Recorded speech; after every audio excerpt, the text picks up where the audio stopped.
Hey, what's up guys? We're back and we got another build going here. So, this is going to be called the Cursed Swordsman Build on the Warlock. And this is the beginner's guide on how to, how to run it, what equipment you're going to use, and the perks and skills. First, let's go over the spells. And let's go in the dungeon and show you exactly what I mean. Alright, so now that we're in the dungeon, let's go over exactly why this is called the Cursed Swordsman Build. So, in this build, you're going to be using Power Sacrifice and Eldritch Shield in combination. So, Power Sacrifice, deal 3 magical damage per second to the target while increasing the strength by 15 and vigor by 15 for 12 seconds. Typically, if you've seen my other videos, this goes in combination with Curse of Pain in Torture Mastery build to heal off of, PvE or even players. But Power Sacrifice is actually a buff. Buffing your strength by 15 and vigor by 15 is kind of crazy, because that gives you like 35-ish health, and it gives you a significant power damage increase. The only issue is how much damage it gets dealt to yourself when you cast it, because 3 magical damage for 12 seconds is 36 damage to yourself. That's quite a bit. One thing that could help this is if you bring anti-magic with this build, because you gain 25% magical damage reduction. So instead of getting, dealt 36 damage, you'll be dealt, significantly less. And then you also pair that up with Eldritch Shield, right? So, you could use this in combination with each other and bring that perk, and it would make it so you actually don't get dealt damage, or if you do, it's like very little.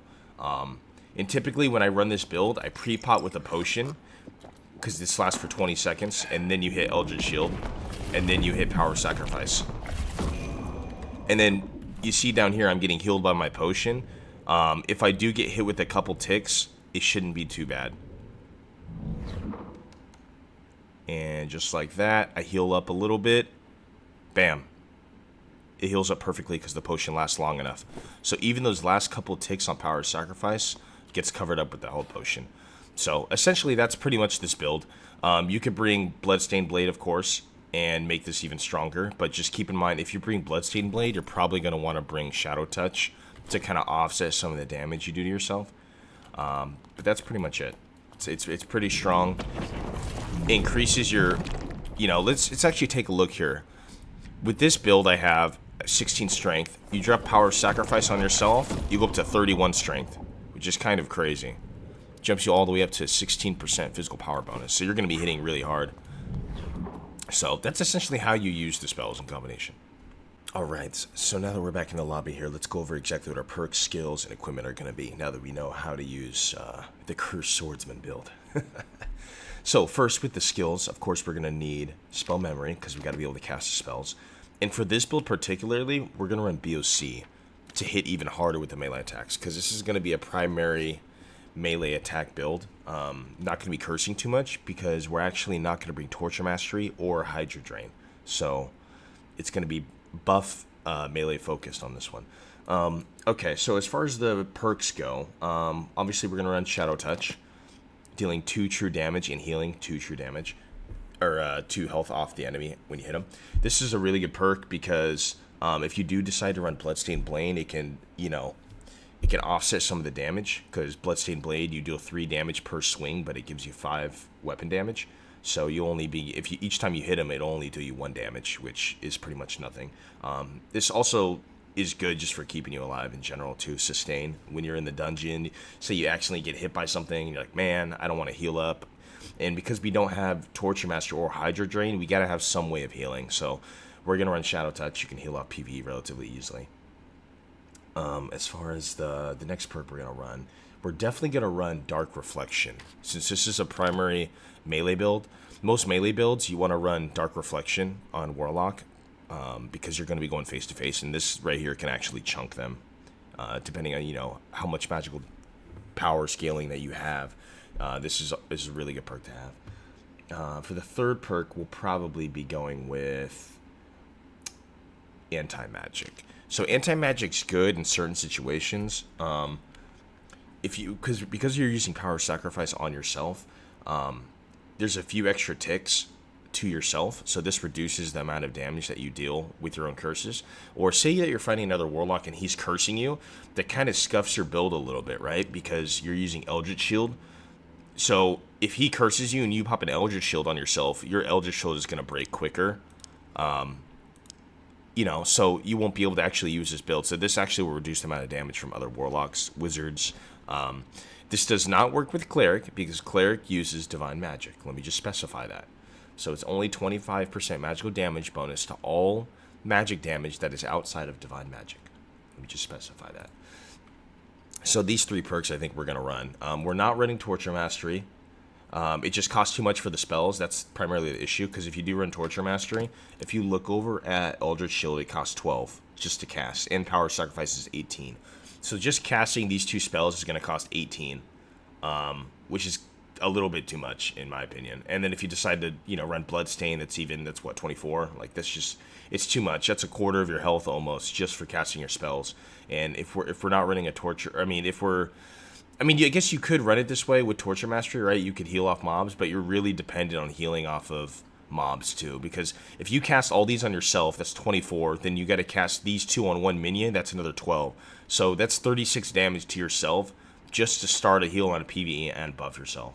It's just quite a bit of damage, since they took it from, they buffed, or they nerfed Torture Mastery, so it now costs 3 times the amount, which kind of sucks, but it's still pretty good. So we're not going to run that. So I think probably the only good perk that we could run after here would probably just help us in PvP. So we'll probably run Soul Collector. Yeah, we'll run Soul Collector. It'll buff up your Bolt of Darkness, and you get the stacks pretty quickly, because there's only 5 stacks instead of 10, and you get 20% Dark Magical bonus instead of 10, so you can get to 100%, in 5 PvE kills, which is really quick. One thing to keep in mind, though, I just tested this. You no longer get Darkness Shards from those little spider mummies, because those used to be the best way to get your shards. You could kill them in like a second, have max stacks, but they changed that, so you no longer are getting that. That's one thing to keep in mind. But yeah, these are the perks and skills we're going to be running, and let's now go over to the spells. So for the spells, this is pretty much going to be our loadout here. We're running Curse of Pain. That's for a little poke damage. That's essentially it. I mean, you could always swap this out if you really don't want to use this, since it's going to be a primary melee build. And you could run Curse of Weakness. Curse of Weakness is a really good debuff build. That actually may be the move, just because we're not going to be cursing that much. We don't have Torture Mastery, so we're not healing up too much. You can always use Bolt of Darkness for your range when you need it. So I think we're going to try running it like this. And then, of course, you're going to run Bolt of Darkness. You always have to have some type of good range. Eldritch Shield.